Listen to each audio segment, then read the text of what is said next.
एक तफसीली रिपोर्ट इस पर आपने मुलाहिजा की है, इसी हवाले से मजीद क्या डिटेल्स हैं हम बात कर लेते हैं। हमारे साथ फहद चौधरी भी हमारे नुमाइंदे हैं। फहद चौधरी बताइएगा, इलेक्शन कमीशन की चौथी बैठक भी किसी नतीजे पर नहीं पहुंच सकी है, क्या इसकी वजूहात बताई जा रही हैं, क्या बता रहे हैं आपके जराए?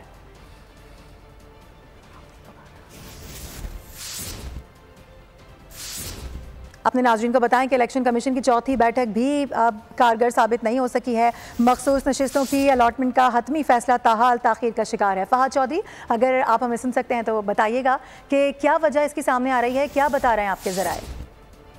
जी देखिए, आज चीफ इलेक्शन कमिश्नर की ज़ेर सदारत मखसूस नशिस्तों पर सुप्रीम कोर्ट के फैसले और फिर उसकी वजाहत पर अमल दरामद से मुतालिक चौथा इजलास था और आज भी जराये के मुताबिक इलेक्शन कमीशन कोई हतमी फैसला इस मामले पे नहीं कर सका। गुज़िश्ता रोज 322 असम्बलियों और कौमी असम्बली के स्पीकर ने भी इलेक्शन कमीशन को खतूत लिखे और कौमी असम्बली पंजाब सिंध असम्बली के स्पीकर ने नए इलेक्शन एक्ट के तहत अमल दरामद करने का मुतालबा किया। इलेक्शन कमीशन से इन खतूत का भी इजलास में जायजा लिया गया और गौर किया गया कि मजीद क्या ऑप्शन इलेक्शन कमीशन के पास अवेलेबल है कि क्या सुप्रीम कोर्ट के फैसले पर अमल करे या पार्लियामेंट के स्पीकर जो मुतालबा कर रहे हैं उस पर अमल दरामद किया जाए।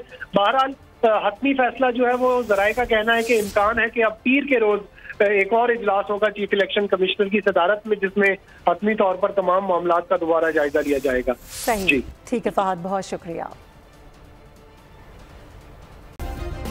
सब्सक्राइब करें और बेल दबाएं ताकि कोई खबर रह न जाए।